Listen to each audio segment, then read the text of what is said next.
तो 15 तारीख एक बड़ी रैली होगी, लोकतंत्र बचाओ देश बचाओ, और 16 से 20 5 दिन महाधिवेशन का कार्यक्रम होगा, जिसमें पूरे देश भर से करीब 2000 प्रतिनिधि, अतिथि, पर्यवेक्षक देश भर से भी और हमारे पड़ोसी देश से भी, और जो इंडियन डायस्पोरा अमेरिका में, इंग्लैंड में, कनाडा में जो लोग हैं उसके से भी कुछ प्रतिनिधि इसमें शामिल होंगे।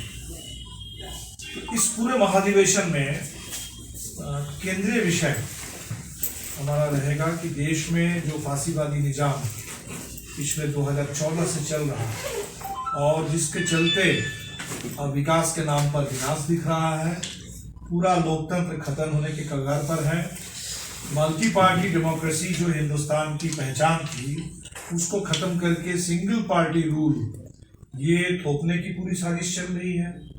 अभी लॉ कमीशन ने सबसे राय मांगी 1 नेशन 1 इलेक्शन, कि पूरे देश में एक साथ चुनाव हो, विधानसभा के चुनाव, लोकसभा के चुनाव सब एक साथ हो।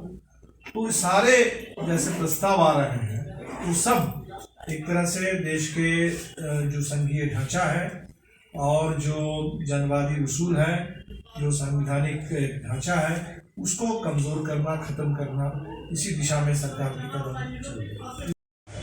और इसी मौके पर ये रिपोर्ट जारी हुई है। तो उस रिपोर्ट के जो आंकड़े हैं, इस तरीके के आंकड़े पहले भी आए हैं, लेकिन इससे साफ दिख रहा है कि देश में आर्थिक विषमता इस तरह से बढ़ रही है कि अब बस मुट्ठी भर कुछ लोगों के पास लगभग इस देश की पूरी राष्ट्रीय संपत्ति उनके हाथ में चली जाए। नीचे के 50% के पास 3% है देश की संपत्ति का, और ऊपर के 1% के पास 40% से ज्यादा। तो ये जो रिपोर्ट है उसके लगता है कि पूरे देश में इस पर बहस होनी चाहिए। उस रिपोर्ट का सिर्फ हम इतना ही कहेंगे कि रिपोर्ट का जो शीर्षक है वो है सर्वाइवल ऑफ द रिचेस्ट। हम उसको बदल के कहेंगे कि फेस्टिवल ऑफ द रिचेस्ट। देश में मोदी सरकार मतलब जो अमेरिका जश्न मनाने वाली सरकार है।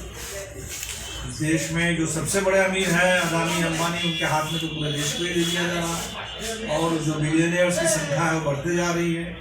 और एक तरफ से बिलियनियर्स की संख्या बढ़ रही है, साथ ही साथ देश छोड़ने की संख्या भी।